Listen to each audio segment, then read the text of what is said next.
Hi, you guys. Welcome back. This is Richard Sachs from Lost Arts Radio, and I'm glad to be with you again today. We're going to be working on both sides of the Atlantic Ocean today with our guest, Mark Steele, and we're going to be talking about 5G and some particular things that he's doing that are relevant to everybody who's aware of the problem with this subject. And, you know, the vast majority of people still aren't, actually, and I think that stems back to the fact that we're trained from birth to absolute trust in authority figures. And they've been telling us, you know, that all these things are proved and safe, and so many things in our life that are government certified as safe are actually completely the opposite. And that's an issue because we have this emotional programming that it's just too threatening to consider that. But if you don't consider it and learn about it and act accordingly, then you have the negative consequences of it. And it's actually turns out better in the long run to be brave enough to find out what's true and what's not true and base your actions and your understanding on that. One of the big areas that this is true in among many right now, that, you know, our response to which will determine to a large degree the fate of humanity and the rest of the world, is the area of frequencies, which you don't see. You normally don't smell them or taste them or any other of the five senses. You don't pick them up that way. But they're very powerful.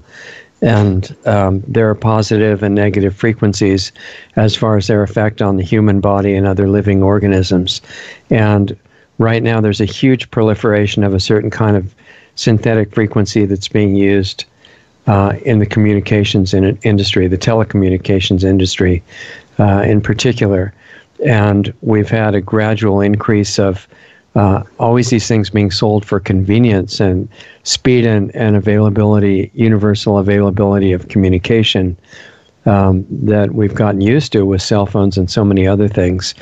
But there have been a growing number of people and some professional researchers and scientists that have pointed out the effect on the type of frequencies that are being used in communications and smart meters and radar guns and NexRad facilities and things like that have a negative effect on the human organism and on all other life, down to insects and trees and everything. And it's imperative that this gets learned about by all of us right away, whether we're emotionally brave enough or not. We need to get that way quickly, because right now we're in a rapid, explosive expansion of these technologies, and they're coming right to your house, right outside your house, with the new type that's called 5G. And this is an opportunity to review what that means and see what Mark has put together as something that could be done to maybe prevent some of the bad effects of this happening. So welcome, Mark, and thanks for giving us the time. I really appreciate it. Should be interesting. It's thanks, and thanks, Richard, for having me on the show.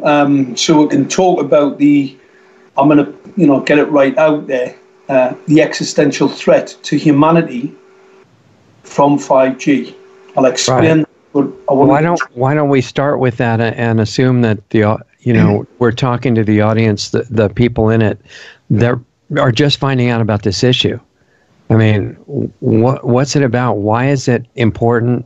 Why is it negative for humans? And wouldn't that have been tested already and approved or stopped by government agencies? Well, let's start off in the 80s when 1G came along. So you had 1G, 2G, 3G, 4G, 5G, something completely different. I'll explain that. So basically, 1 to 4G is telecommunications, 5G is a basic weapon system. All right, that's the difference. Don't let anybody try and tell you that 5G's got anything to do with communications for humans. It doesn't. Well, yeah, we've been told that now we can download 5 movies a second, and it's going to be incredible. They're probably talking about 5 gigahertz, which is a telecommunications signal. This shows a deception of the industry. All right, this shows a deception. 5G is not 5 gigahertz. 5 gigahertz is a communication signal and not 5G. That's the difference. 4G was telecommunications, obviously very sophisticated, high downloads for internet, etc. 5G is something completely different. So what I'm going to explain to people, because that's off the get-go, I like to say that. But what I'm also going to say, do your own research. Cognitive dissonance, this is so unbelievable. It is absolutely incumbent on people to do their own research. Absolutely do not believe one single word that I say.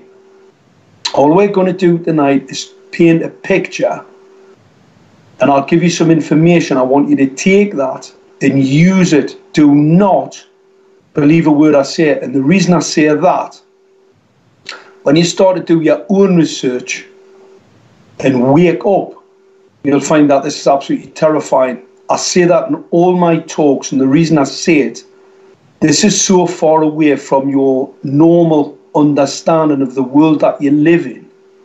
It is absolutely crucial that you do your own research. All right, so that's number one. I like to get that off the bat. Because like I said, I do know about cognitive dissonance, and a lot of people find it so difficult to understand. So it's really important, do your own research. First and foremost, let's talk about what 5G is. 5G is a number of technical products. It's not one thing, it's a number of things. And the first thing it is densification. Densification just means more, a lot more. So more 1G, more 2G, more 3G, more 4G. Where 5G really becomes different is its application antenna design. You mentioned something before, Richard, about standards. There are modicum of standards that basically, not exactly what you could say are correct, but there's a number of standards in up to the 4G, where 5G is also different. It doesn't have any standards. Is it true that the G is what we're being told, that it stands for generation, and that people are being told this is the 5th generation, in other words, implying an improvement in the telecommunications technology being given to the public? It's generation. And the 5G system, what really makes it different, there's been no regulatory, it doesn't apply. I say in IRP guidelines, there is no research, zero, that shows that this technology is safe. And the reason for that is because off the battlefield, it's a weapon. It's like me turning around and saying there's any safety data for a 7.62 round for shooting at a human. This is how ridiculous this thing sounds, but that's why we're going to have to explore, and people have to do their own research. Like I said, do not believe anything I say. So we've got all of this technology. We've got all this technology, and it's being sold by industry about faster downloads, better, quicker. And like I said, the 5G issue is something completely different, and that's why it's extremely important. People most certainly have to do that own research. In fact, there's a lot of information out there from a number of other sort of people. The reason why they try and keep me to one side is because I'll just tell you how it is. 5G is a weapon. There's nothing more, nothing less. The antenna design is actually phased array radar. So it's radar off the battle space. So where a number of troops where they're coming back to, into their cities where they're committing suicide, they basically got brain injury. They've got brain injury from this microwave radiation because it's a focused signal where it actually sweeps the battle space. They're called phased array, but it's actually where you have what's called a steerable beam of energy. It's just basic energy in air.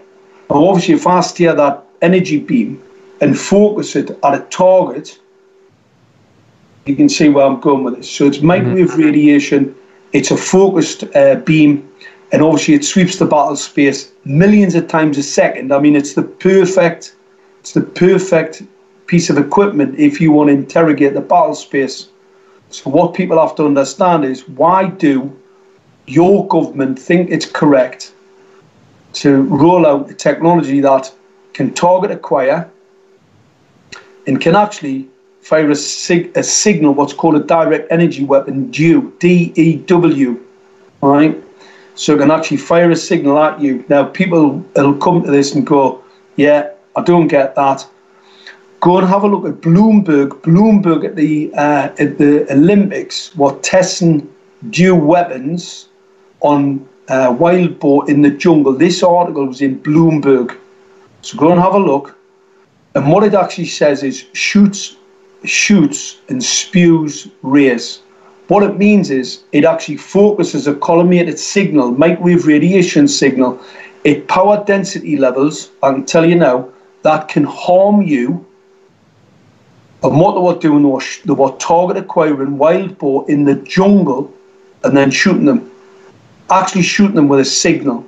Now obviously this weaponry is being kept from out of the public view for many, many years. I mean, we're going back quite a number of years, back into 1940s during the war, where this technology was developed. It was taken to America under Operation Paperclip. It was developed in Stanford and other universities in California. So they know only too well what the capability is of this equipment. And then obviously it was manufactured and built in China at a very, very low cost, because some of this equipment is very, very expensive. But if you've got a very sort of low-paid workforce, then you can start to produce it en masse, and that's why it's ended up on a street near you. So 5G is, number one, densification means more. That's a technical parameter. Number two, it is antenna design.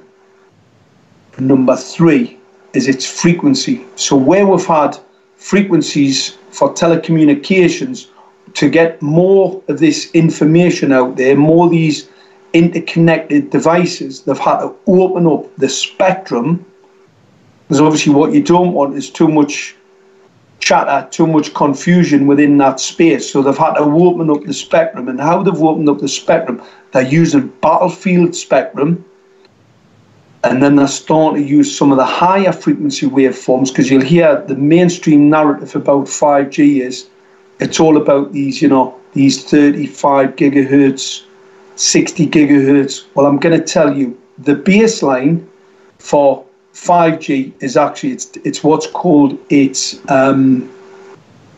blanket coverage. The blanket coverage for 5G sub-gigahertz. This is why my radar was popped up, because I knew that on sub-gigahertz long-range radar, and obviously my local council had rolled out this, what I'm going to tell you was a scanner, a target acquiring scanner system on top of these LED streetlights. A small antenna with a high gain dielectric lens, the dielectric lens at the top, so the high gain allows you to scan its environment. The dielectric lens on the top actually allowed you to focus a signal at a person. It's a weapon. So I've actually had it up with a weapon fitted on the light system outside my home. Mark, when you say a lens, I'm picturing the, and I wish we had 10 hours to go into the details of this. Maybe we can do some future installments. But just for the moment, when you talk about this installation on top of a light post, and you've got the frequency generating mechanism and you have a lens, and you're talking about those, implying that they're two separate but coordinated pieces of the equipment. Most people think of a lens as a piece of curved glass. What kind of lens is that what it is?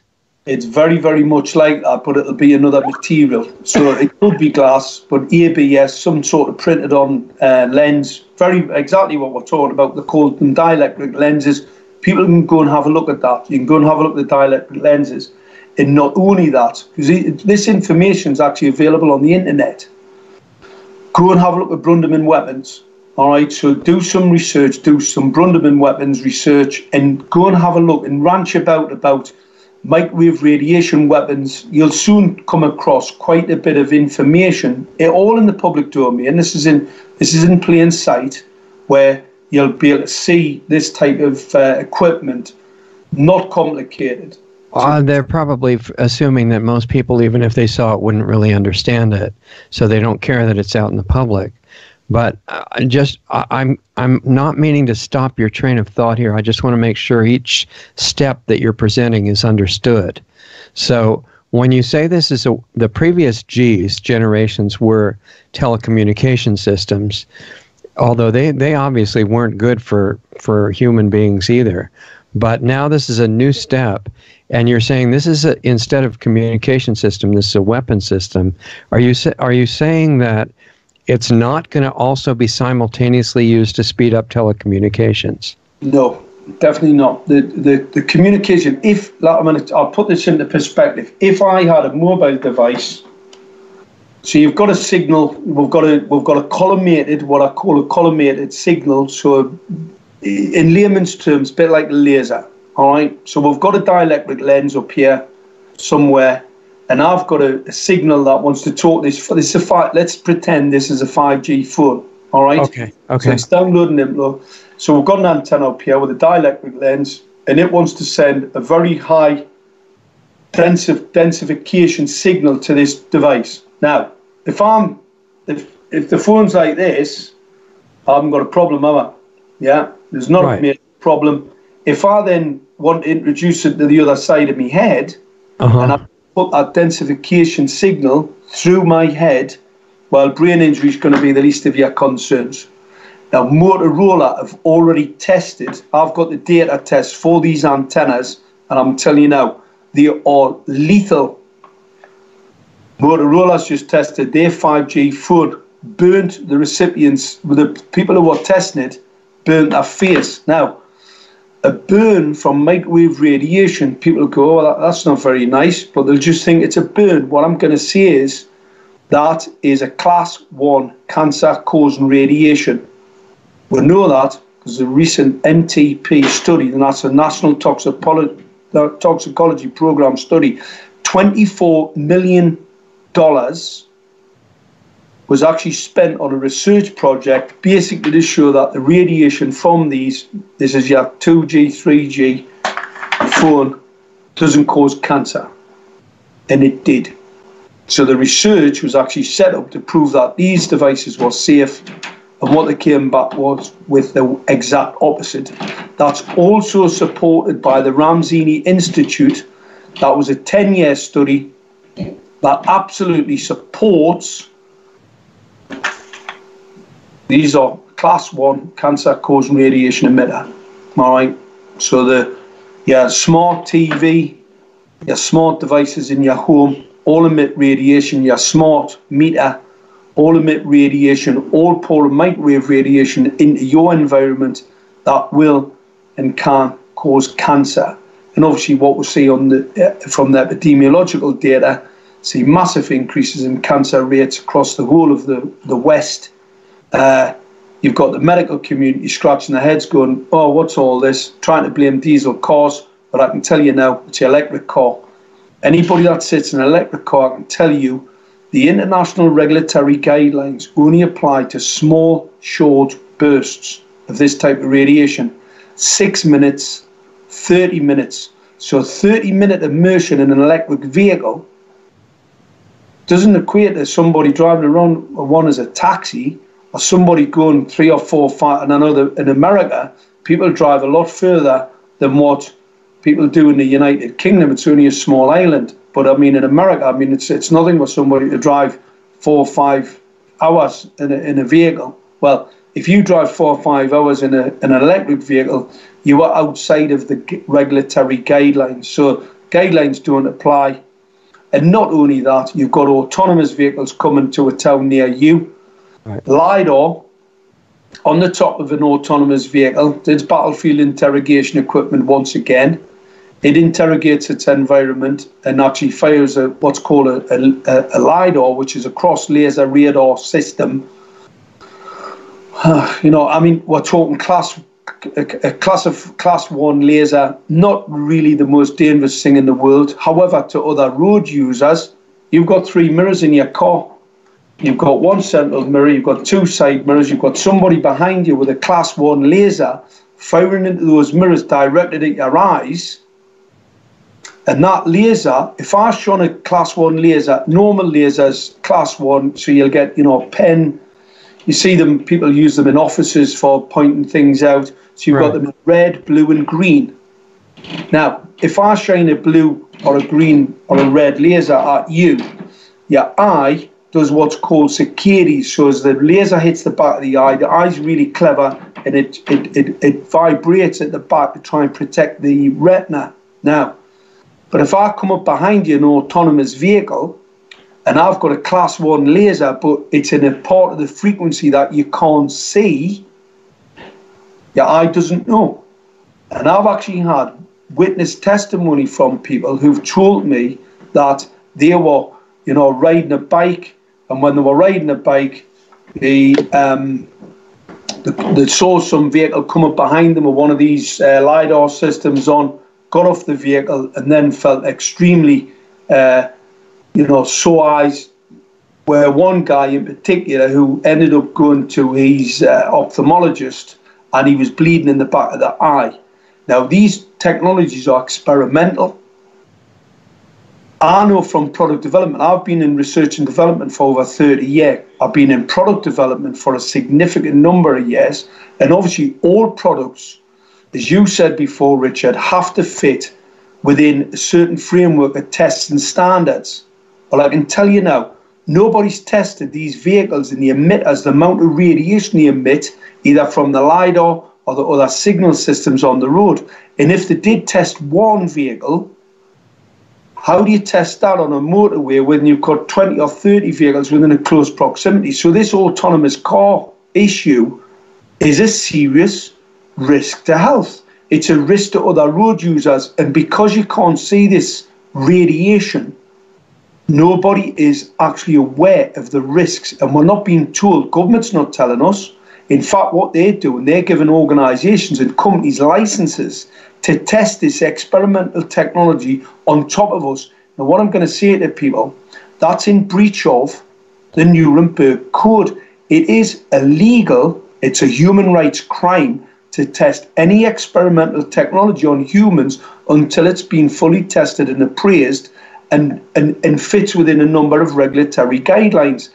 And that's the reason, if I brought a product to America, let's say a car or a tyre or anything, and it didn't pass the Department of Transport regulatory guidelines, I'd go, well, first and foremost, you'd have the Department of Transport breathing down your neck, going, we want the standards, we want to see the data on the back of this product, you've put it on our roads.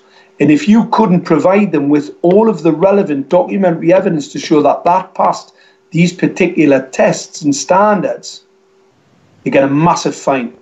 In fact, what the Department of Transport would do, they'd tell you to remove your product from the USA. And then what they would do, they would fine you.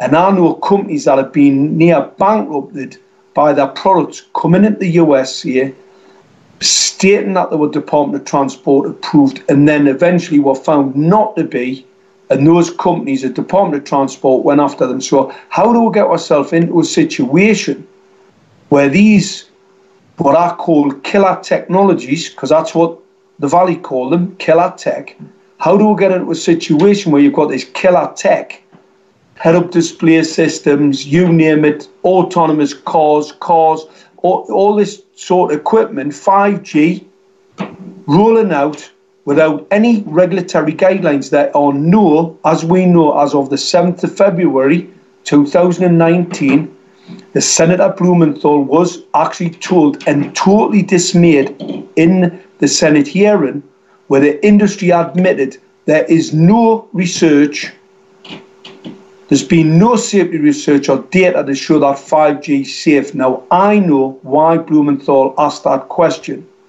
because he knows, as I know, that this equipment is from the battle space. The reason why there's no safety regulations around it or surround it, because it would fail. If I was to test any of this equipment, it would fail.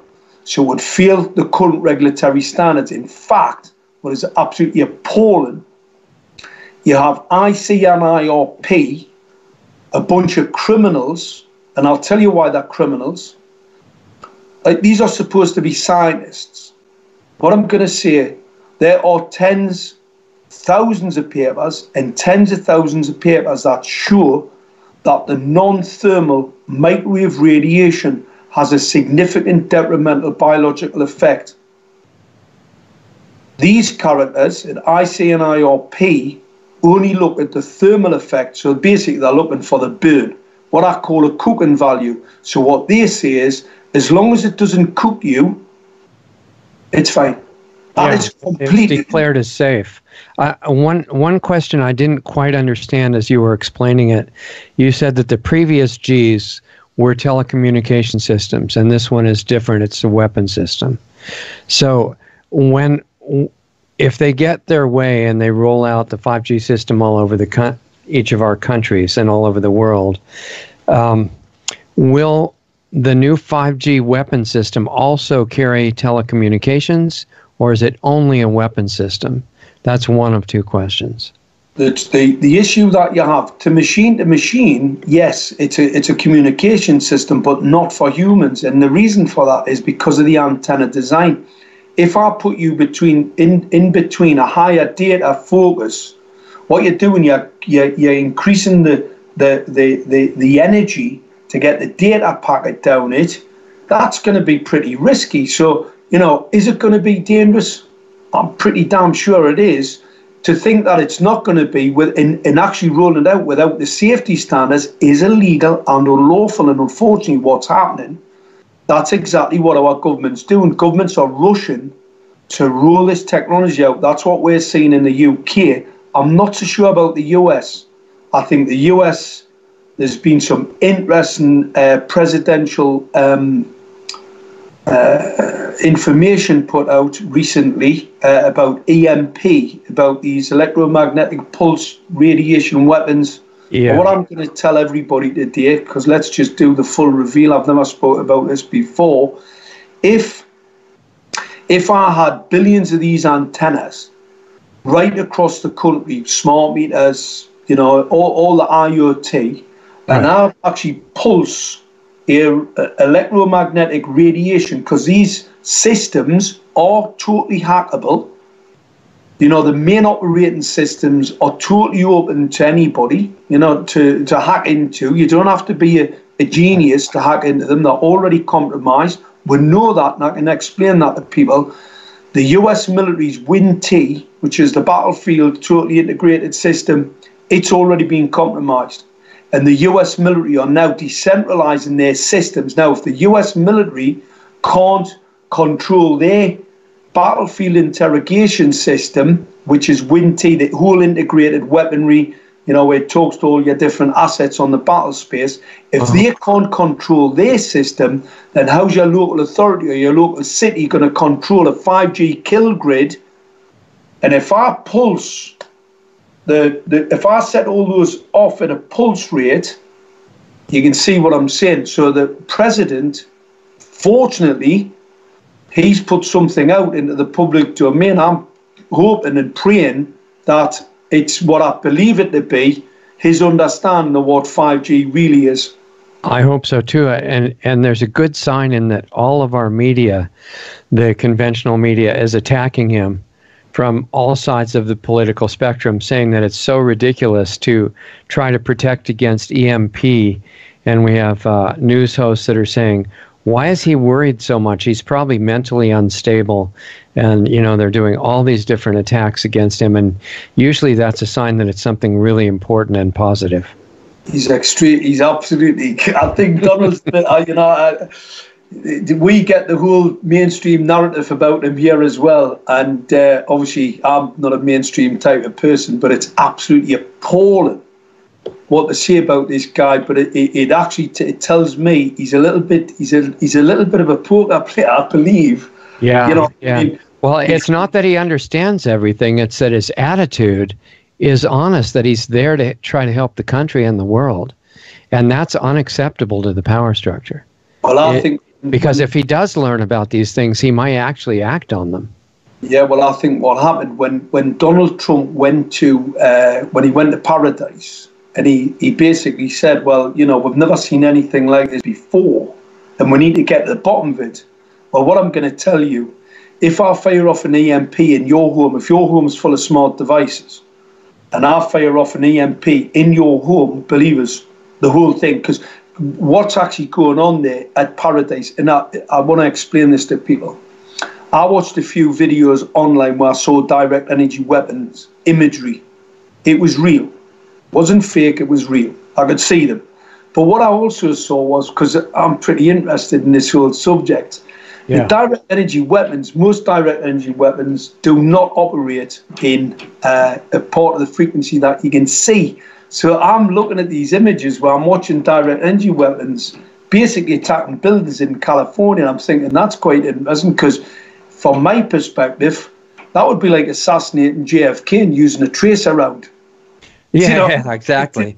But you know, the effects of even if those pictures were fake, what was interesting in California, not to take us totally off the subject, but I think it's related, is that in areas where they ended up getting rid of the residents and then changing the zoning so they could not come back, so they could do more of a transition to Agenda 21 high density population control, is that buildings were burned.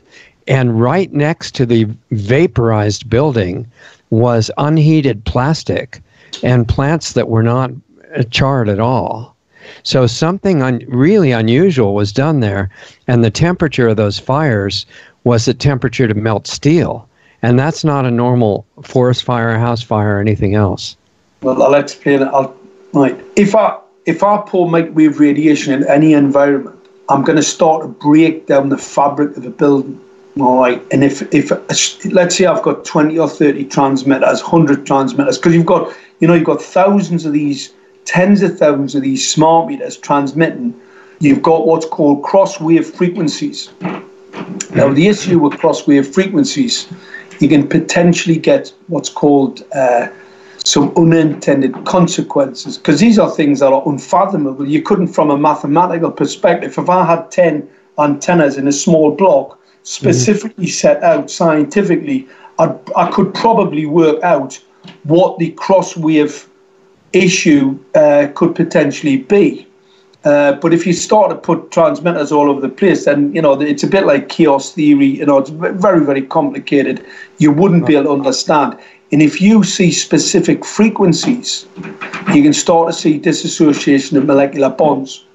So you've basically got all this energy pouring into the environment. By the more smart meters and more equipment that you've got, more IoT, you've got all this microwave radiation pouring in there. So it's breaking down the fabric, you're actually heating things up, you're basically gasifying, any sort of hydrocarbon-based materials, you could gas them off.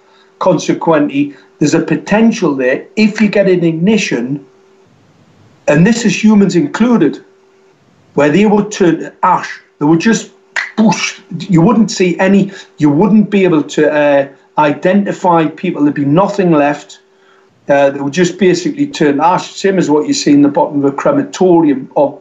Right, but how, I follow that, but how would you get the really strict demarcation between the vaporized building and the untouched plastic bottle lying on the ground next to it? That's not normal. Well, it's like the images of the trees. The images of the trees. Obviously, the fire was so ferocious, it burns everything up so quickly, and the trees around the buildings are actually earthed. So they're taking the energy from the smart meters and all the IoT, and they're taking it to ground all the time. Okay. When the fire goes, and that's why you get that total implosion. So it's buildings that are basically got some insulation. I mean, one of the things that's really interesting, aluminium. If anyone wants to do this experiment, don't blame me, but put a little bit, well, no, I haven't said this because of America. Don't put a bit of aluminium in your microwave and do not switch it on. And do not, well, you can see what happens, but I'm going to tell people not to do that, because that would be pretty interesting. If you look at the insulation that's in buildings now, you've actually got an aluminium sheet down one part to reflect the sort of thermal energy inside a building. So if I actually fire enough microwave radiation into that, and then you get a takedown, let's say I attacked a 5G transmitter, I can scan your building, and let's say you've got an air conditioning unit that's charged with propane. I can take that device out. So I take that out, or let's say accidentally an element blows in your cooker or other. The next minute you've got a surge smart meters don't have surge arresters. They don't have surge arresters for a reason, because they need to send a signal to a transmitter, not the ground. So they take the earth off. Absolutely appalling. These designs are lethal. Meters have surge arresters for a reason. It's for safety. So they've took the surge arrestor off, replaced it with a transmitter so it can talk to an air, talk to somebody, so basically they can spy on you and scan your home and all the rest of it. Mm-hmm. But consequently, what they've done, they've left your home at significant risk. Right. Yeah, there's been a lot of fire started by smart meters, and interestingly enough, when that happens and the smart meter burns up, if it's separated from the house at all and like it's on a post on the outside, very often the utility company will very quickly come up, take the meter away, so there's no evidence that it started any fires. And typical procedure. But you're talking about much more than just the system that powers the smartphones. You're talking about the whole smart grid as part of the same overall danger, right? SMART, Secret Militarized Armaments and Residential Technology. That's what SMART stands for. Say that again. Secret Militarized Armaments and Residential Technology. SMART. That doesn't sound very human-friendly. It's definitely I've also heard that, a lot of people might say, well, we have to have this technology or else, we couldn't answer the phone. And what I've heard people saying is, and then your life would end, of course, obviously, everybody knows that. But I've had people on the show talking about other types of frequencies in the realm of scalar technologies and things that could have been used instead if it were to be designed safely for humans and other life forms. Is that true in your experience? It is absolutely true. I've got quite a number of inventions, and I invented a head-up display system that was safe. It mitigates the optical radiation hazard. And then you see lots of technology companies who develop these screens, focus radiation. Optical radiation, as we know, is a hazard. Anything that emits it has to be fully risk assessed. That's the law. These devices with focus and magnifying glasses, where they're used as retinal displays. If I was to build a weapon system, sight system on a piece of military equipment or other, I would operate in the 560 nanometers. That's why weapon sights are green. It's less biologically active. It does have a few issues, but it's not lethal. It's been risk assessed. For the person that's using it, you mean, right?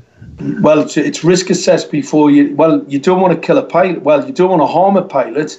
You don't want to put a pilot in with a weapon sight system and then damage his eyesight. I mean, some of them do get their eyesight damaged, but it's mainly because of the amount of optical radiation coming off their screens. That's a bit of an issue that they have. And also hypoxia. The F-35 helmet. The design's just absolutely crazy. I mean, you've got this helmet with a proboscis on the front. If you fire a pilot through the canopy with that proboscis, you're going to snap his neck. I mean, this is unbelievable. But it's because they need to have these sight systems so they can protect the pilot when they're going in to take out, some of the sophisticated secret weapons on the battle space. That's why I use ARM. Anti-radiation missiles, by the way, it's the first thing you go in, take out your radiation weaponry. You've got to, because if you don't, then obviously you cannot really move around. And we're talking about sophisticated battle space here, not so much attacking, third world countries. We're talking about, adversaries who've got the equipment, China, North Korea, Russia, and people like that. So that's just all part of the strategic sort of battle. And that's why I know so much about this, because obviously I invent waveguides, optical radiation systems, basically as weapon sight systems. So I had to know about what the weaponry looks like and what it's all about to come up with that. And what actually happened, we actually had a number of attacks on the company, because obviously there's another agenda, and I'll call it again, killer tech. There's a number of technologies that basically will harm. And I couldn't get my head around that, because why do you want to build technology that harms your customer? You know, to me, it's absolutely bizarre because you're not going to have many more customers. But this takes us back to what really, what is the real agenda? What's really going on here? Because we've moved away from the law. We've moved away because the law and standards are inextricably linked. So we've moved away from the standards. That means we've moved away from the legal system and the law. So there's got to be an agenda. I do not do agendas, I do the science. But what I'm going to say is there is most certainly an agenda to kill. But it's not about killing a number. This is about the destruction of the human race. Yeah. Because I've looked at a number of these technologies, and I've looked at some of the power outputs.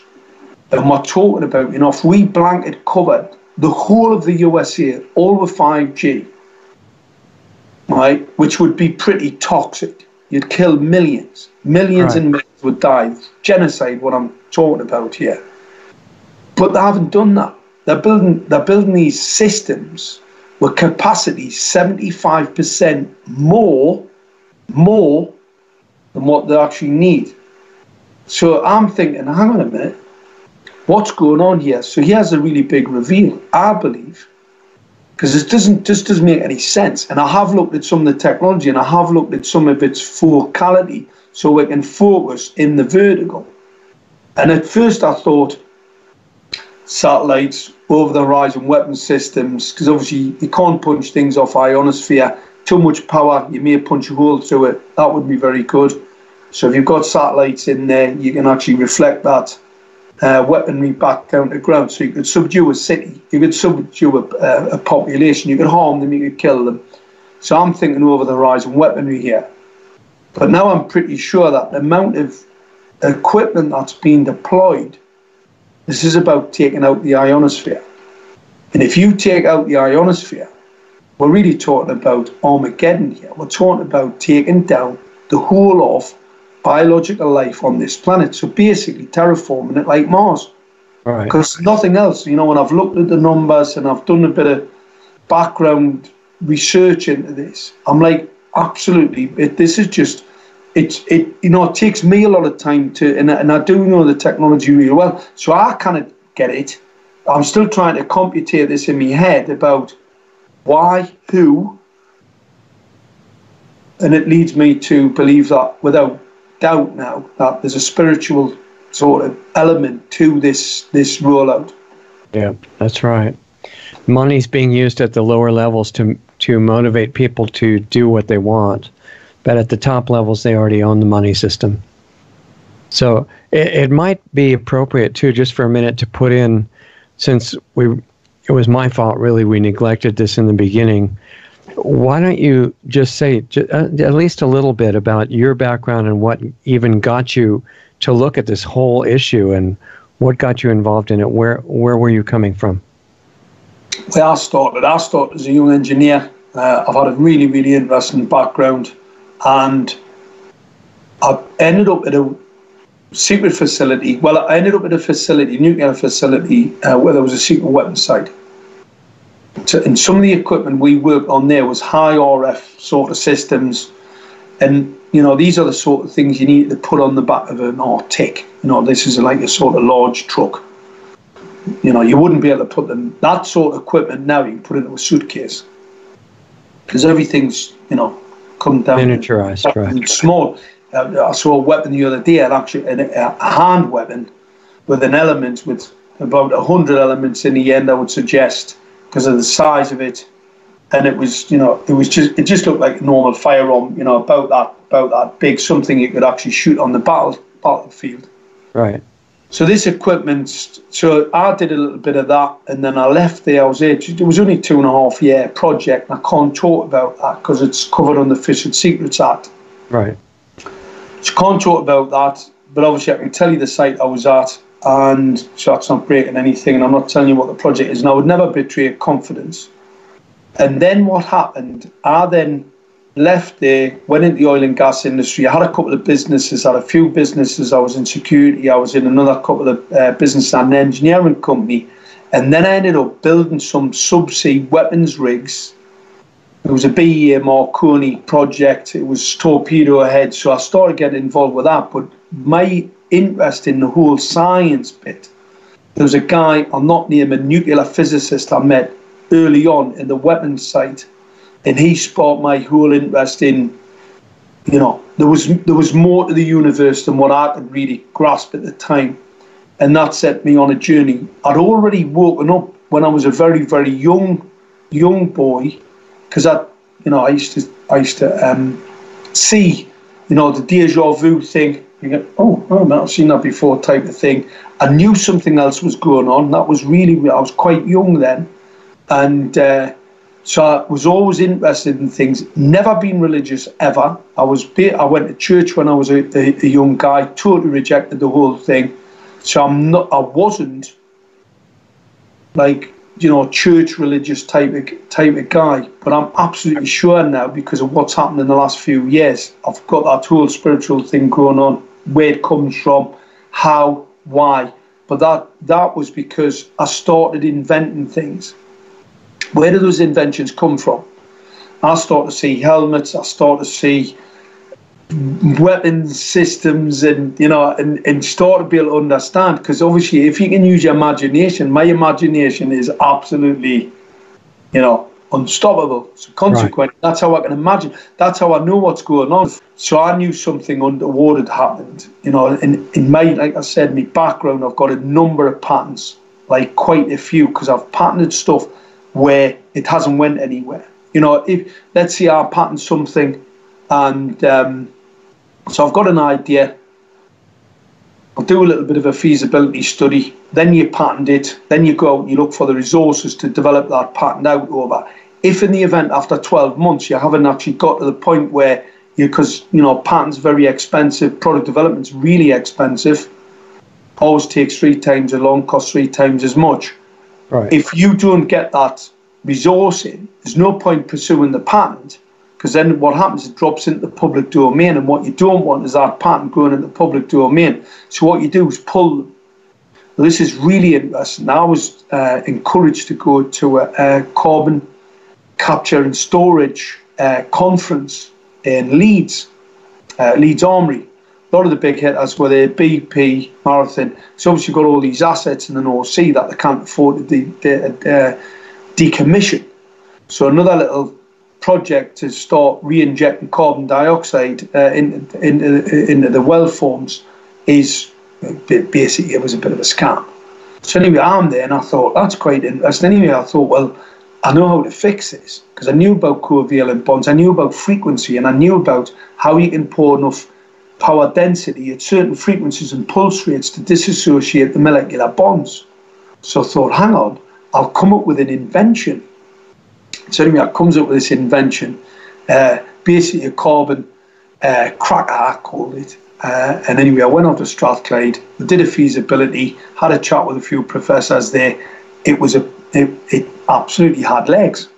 So consequently, I wrote up all the patents, because I'm a patent writer as well. So I know how to write up patents. So anyway, I write up a patent, gets it filed. We couldn't raise the money, and the reason why we couldn't raise the money, we did speak to all the right people, couldn't raise the cash to do it, because they weren't interested in carbon cracking. What they were interested in was the scam of re-injecting it underground. All right, because that would save having to pull this $37 billion asset in the North Sea out the North Sea. So there was a bit of delay there. That's what it was really all about. But the fact I patented it, right, I knew, because of the feasibility study that was carried out, what the equipment looked like. You know, these radiators, cool up, because obviously you're going to pour a lot of PD in there, a lot of power density, a lot of energy in there, and at a certain frequency. And I'm absolutely positive that the equipment I see rolling out across the US here is in fact aligned to those patents. So what I'm seeing rolled out on top of telegraph poles in the US, at close proximity to people's homes, are molecular reactors. They are not telecommunication systems at all. So, or will they keep the lower G systems running to cover the telecommunications needs, while the 5G is just for the weapons purposes? That's what it's starting to look like to me, Richard. These radiators, they're built so that you bring the air as you pour the energy in, it sucks the air through the bottom of the fins system and then blows the let's say the damaged air, the gas, out of the top. Now, one of the things at 60 gigahertz, and people can go and do this research, go and look into it. It's 60 gigahertz. 60 gigahertz gets attenuated in air. What I mean by that, it gets stuck in the oxygen molecule. So basically, just right. I've heard that it's chosen as a frequency because of its interaction with the oxygen molecule. Is that what it looks like to you? Well, for some inexplicable reason, we've got one of the biggest telecoms companies in the UK, and I don't know what it is in the US, but it's called O2. And I'm a great believer in this, in plain sight. Now, that might stretch people's imagination, but I'm pretty positive about, and we've got that as a matter of fact. 60 gigahertz. There's no use at all for a telecommunications signal. And the reason for that, it doesn't travel in air. It doesn't travel in air. It gets stuck in air.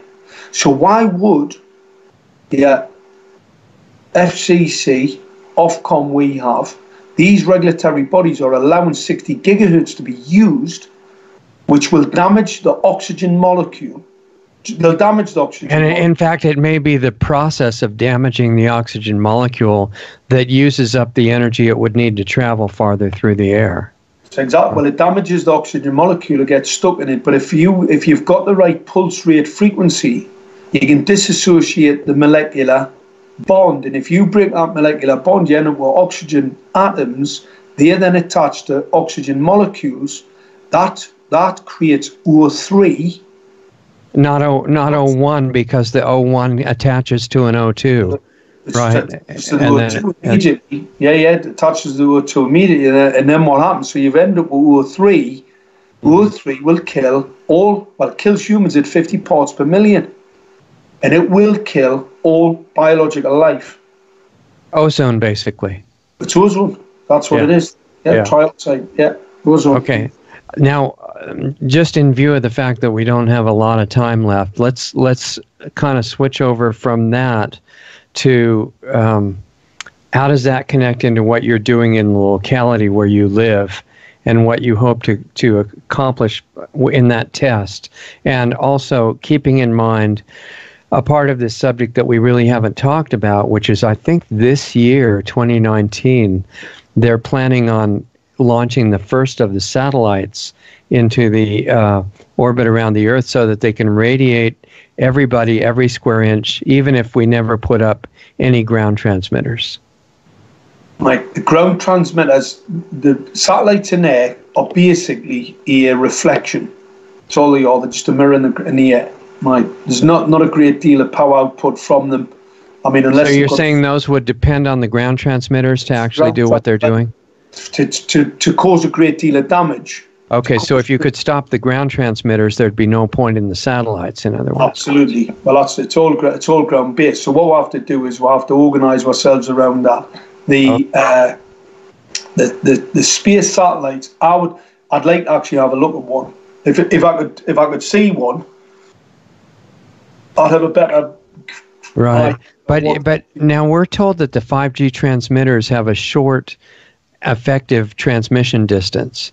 So how can a ground-based short transmitter reach a satellite in space? That doesn't sound very sensible. Yeah, because they're telling lies. It's sub-gigahertz. The main frequency for 5G sub-gig. All right, and sub-gig's long-range radar, and that's why my radar was up straight away, because I thought, hang on a minute. I thought 5G, because they're putting these transmitters out, and then when I realised it was sub-gigahertz, I thought, well, that's... And sub-gigahertz has no problem with the distance, right? Absolutely not. And travelling at great distance through the urban environment, there's absolutely nothing will stop it.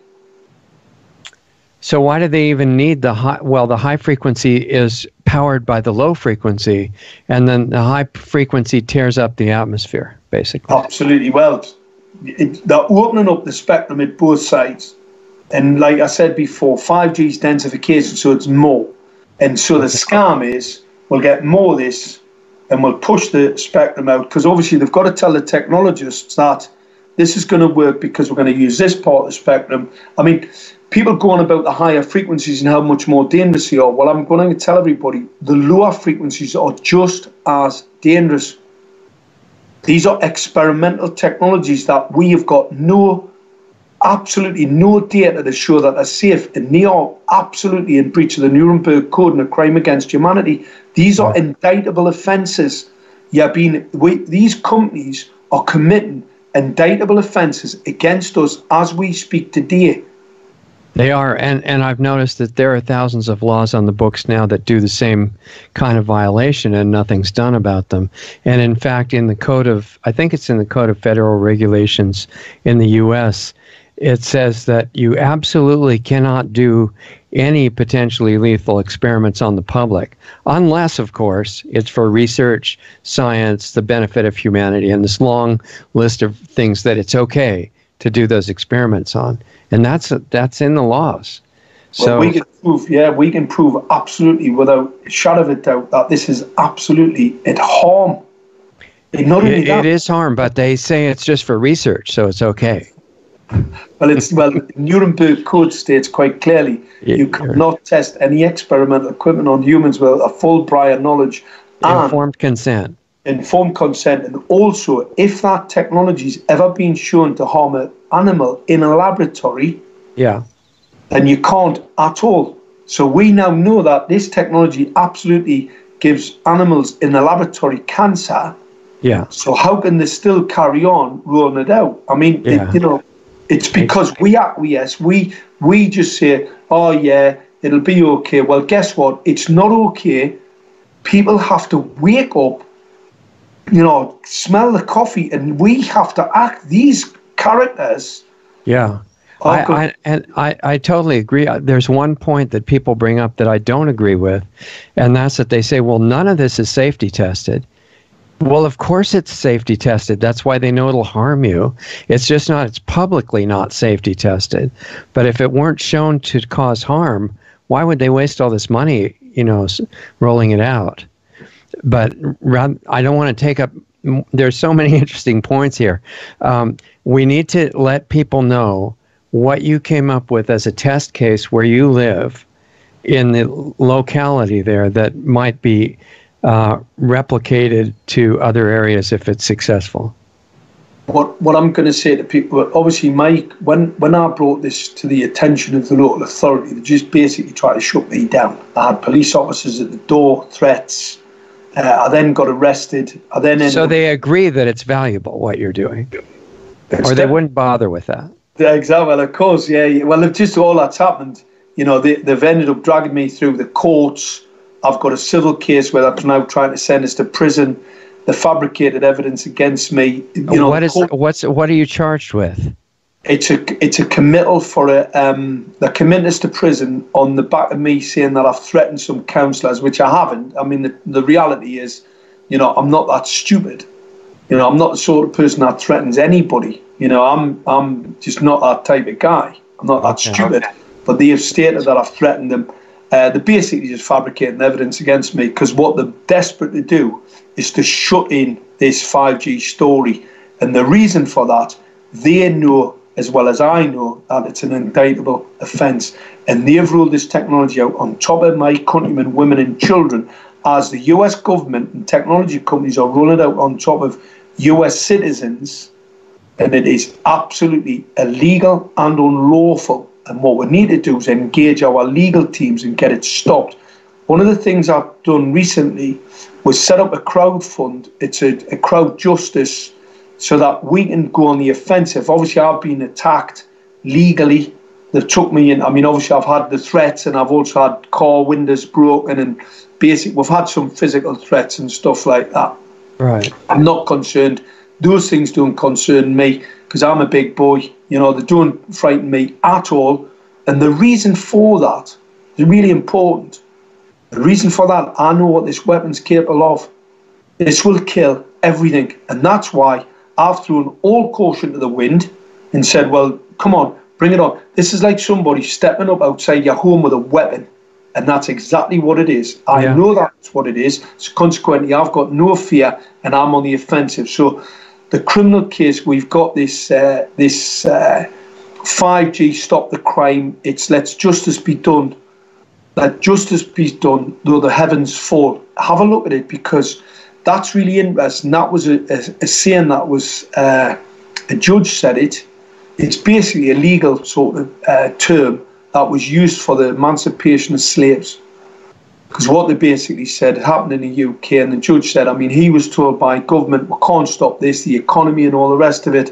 What actually happened after the emancipation of slaves? The economy actually grew. It did exactly the opposite of what the government said it would do. And what I'm saying, and the reason why we've used that strap line, is because we're speaking to the judicial system. I'm speaking to barristers and lawyers and judges, so that they understand if we don't stop 5G, they will die.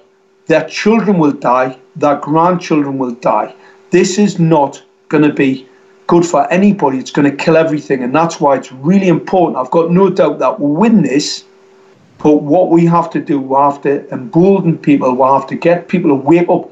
This isn't my fight. It is our fight. Fortunately, I uncovered this because of my expertise in this particular field, but it was only by chance. I could have lived 20 miles, 5 miles down the road. I wouldn't know about this.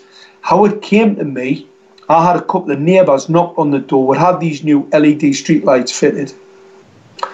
What I'm going to tell people, the LED streetlights, AMA, ANSIS, Health Protection England, all these organisations, right, have already stated that these technologies are risky to children. Well, I'm going to tell you that blue phosphor coated, they've got no diffuser on, they are lethal. Absolutely. We've got the data. Spain, Barcelona, I've just carried out a test. The LED streetlights that are rolling out, these are blue phosphor coated LED streetlights without a diffuser that cause glare. That optical radiation is a class 1 cancer causing radiation, and the recent study in Barcelona that was carried out by a number of institutions in Spain is showing a doubling of breast and prostate cancer in the 3-year the exposure. 3 years exposure. What I'm going to tell everybody, from 3 years exposure, if you've doubled the breast and the prostate cancer, the epidemic's 15 to 25 year out. So you can imagine this LED street line is going to kill millions from the current exposure, not what's going forward, what's actually already happened. And it's a long-term effect, right?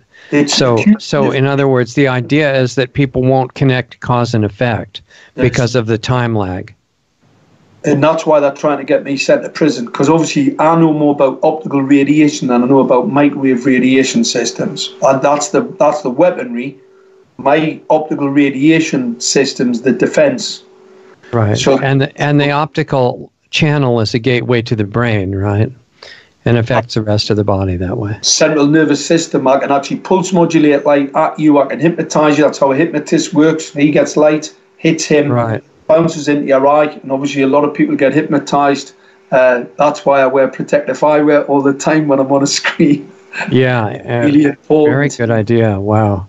Well, there's a number of weapon systems that were actually developed, pulse modulated weapon systems. I would go into that, but that's another story. So you're implying that everybody should wear glasses when they're using a screen. Absolutely, without doubt. What kind of glasses?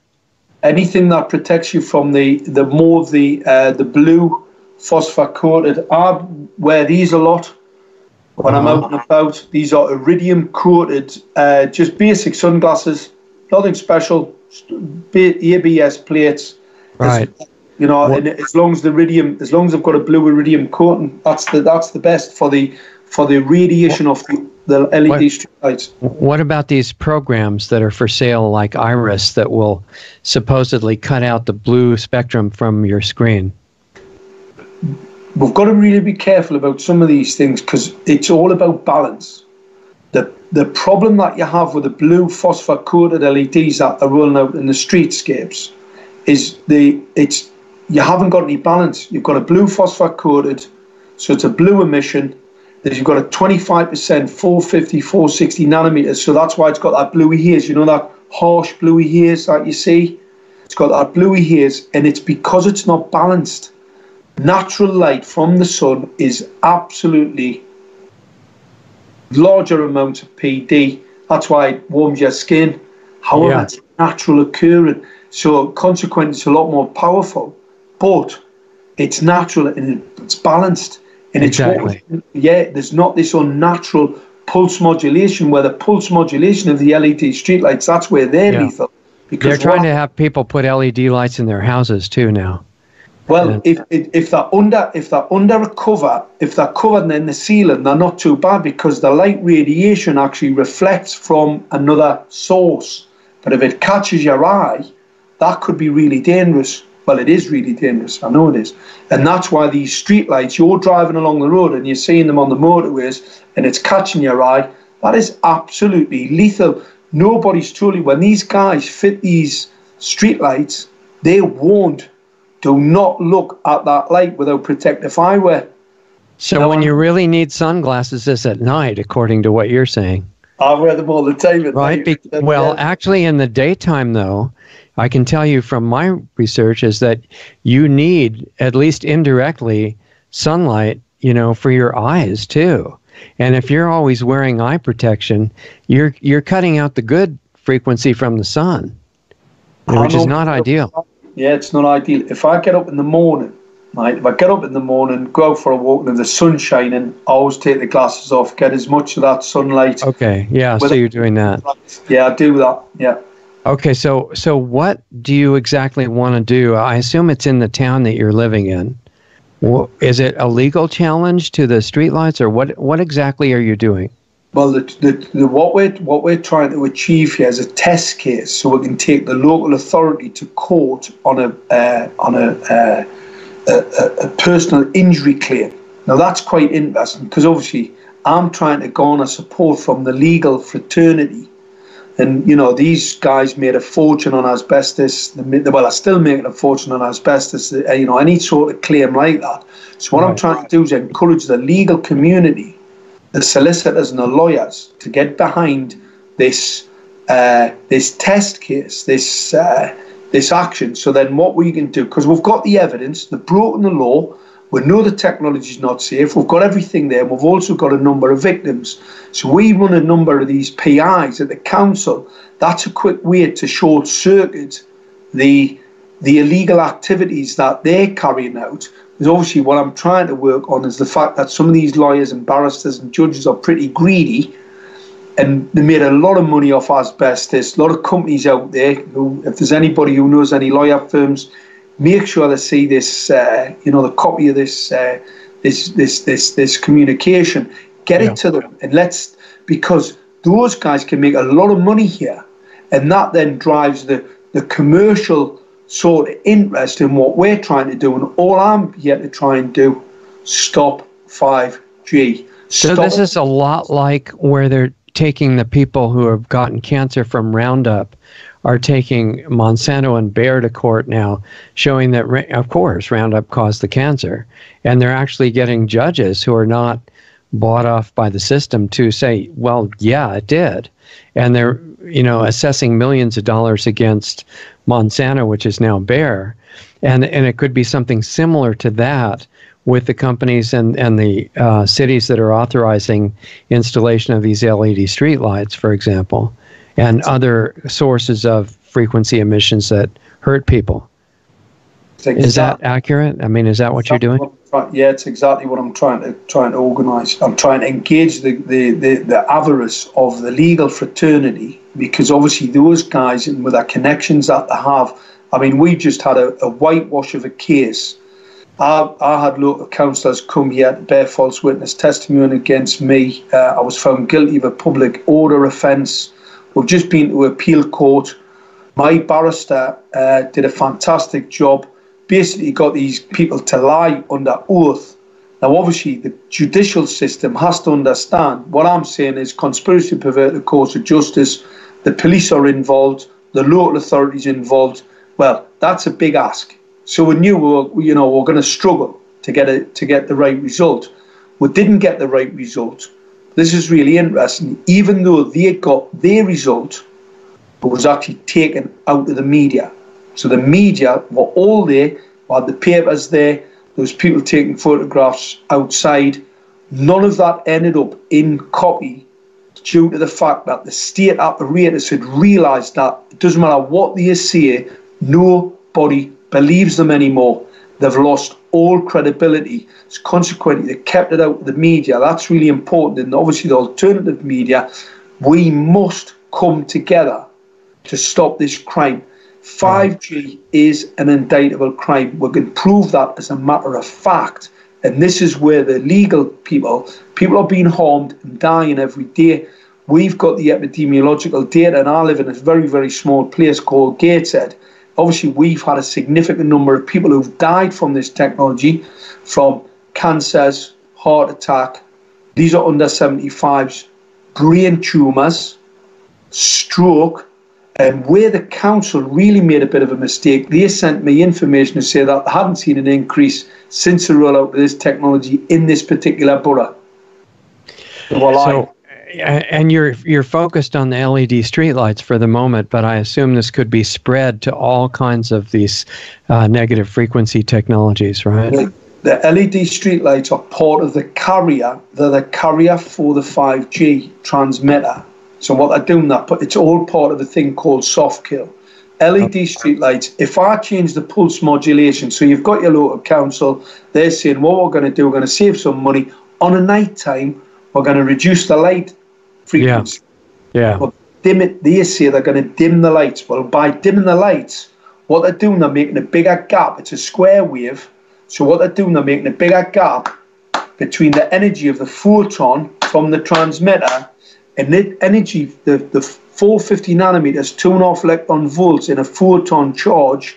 Your cell in your eye operates in the millivolts. It's a chemical process, obviously it's a millivolt. So that then starts into your skin. It causes, same as the energy in a mic, you know how a microwave oven works? Yeah. Yeah, well, it's the same with this. But what happens, this light travels under the skin, and it's stopping the cell backwards and forwards because oxidative stress, and we know that oxidative stress leads to cancer. And that's the reason why we know that the increase in cancers in Barcelona are due to this artificial blue phosphor-coated light emission. Because, all artificial light is not exactly safe. That's why optical radiation is a known hazard, should be fully risk assessed. They have not risk assess these emitters, and the reason why they haven't risk assessed them, they'll fail. They will fail. If I take these LED streetlights into a laboratory, put them next to some animal test, it'll do absolute, well, it'll just kill them. They'll get cancers and all sorts. So listen, since we're almost out of time here, we've got about a minute left. What's the timeline on the legal process that you're planning to institute in the town?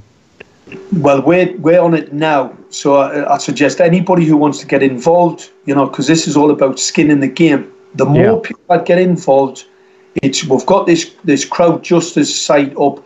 Get involved, have a look at it, because this is something, the template can be used in your locality. Because the law, basically, obviously American law is slightly different, but the template, the science, the documentary evidence is all there. We've got all the science. I've got the technical background, which is a problem for the state apparatus, because obviously I can go. And they've never disputed who I am or what my background is, because obviously I've got a lot of patents. And where patents are interesting, I have to understand right at let's say the level that a lot of people don't get, what technology is really all about. Where do people go? To follow or to support what you're doing or to stay in touch with it? What kind of website, Facebook address, or what do you have? There's a website called Save Us Now. So it's www.saveusnow, all one word, .org.uk. But what I'm going to say to people, set your own organisations up under the same symbology. And the reason for that symbology came to me, same as where my inventions come from. I think it's pretty spiritual. But what I'm going to say to people, this is about the rule of law. All do Democrat, Republican, we've got Conservative, Labour, red, white, blue, black, white. This isn't about that. That's all divisive. The other things that are here to deceive and to divide people. What we have to do is come together under a legal framework, because the law, absolutely, the law is here for the benefit of mankind. That's simple. If a law is shown that it's not in the benefit of mankind, you repeal it. What we're about here, get away from the division and let's get behind the rule of law. And that's the whole principle of Save Us Now. It's all about the rule of law. We're going to all get behind the rule of law because it's basically just something written in a book. It's like rules and it's like playing a game of Monopoly or a game of, and obviously people will cheat and they get caught. They didn't stick to the rules. That's a problem. Problem we have with the law at the minute, it only applies to the little guy. What we have to do is we have to reinstitute it so it applies even more so to those that told themselves in power. And the little guy's got a little bit of a buy when it comes to that. But right. Most certainly the law has to apply at the very, very top. And unfortunately, for some inexplicable reason, that hasn't happened for quite a number of years. The law applies to everyone. No one is above the law. And the law is God's law. That's why the Queen of England, when she goes on her coronation oath, she swears to uphold the law of God. The reason why she does that is because if she didn't, she'd have no power. Because it's real. People need to work out that this is real. God's real. Absolutely. Without doubt. Without a shadow of a doubt. I can show you. I'll tell you. I would get up and do a talk on how I can show you from a scientific perspective. It always makes me laugh about scientists. Get these scientists, tell you about the Big Bang. The universe all just came into being in like a split second. And then you'll get some religious guy go, yeah, hang on a minute. Well, God made the whole, the universe the earth in 7 days. And you get these scientists go, hey, these lot are crazy. God made the earth in 7 days. Well, what's more crazy? The universe came out of nothing in a split, in this blink of an eye. And it's amazing coincidence. Everything's by chance. Yeah. Okay, so we got to go, but everybody go to saveusnow.org.uk and support and find out about what Mark's doing. And Mark, I hope you'll come back and give us an update soon, and we'll stay on this with you. I'd absolutely love to. And that's, thanks everybody. Thanks for sharing everything with us, and we'll see you soon. Okay, so there goes Mark Steele, and I really appreciate him coming on and giving us the time to share the great ideas that he's got, and not just ideas, but action connected to them. And, sometimes people ask the question, well, we're doing all this spiritual work on internal levels, and it's very powerful and all that. And that's true. And that's what Planetary Healing Club is all about, or partly about anyway. But that's not mutually exclusive with doing things in the outside world. So whatever you are involved in, whether it's just, the people that you talk to in your own personal circle, or you're doing something on larger scales on the outside, your internal work makes you more effective on the outside. That's the way that they connect together. Excuse me. And Mark's motivation, as far as I can tell, is 100% pure, just to try to help humanity and life on our planet so that it doesn't get forced into extinction, which is the plan of the power structure right now. So I would encourage everybody to support his work at saveusnow.org.uk. Find out as much as you can about it. See if it would apply to what's going on in your local community, no matter what country you happen to live in. 5G is a global plan, and it's part of the smart grid. The parts of it that are already deployed are damaging to all life, as he mentioned.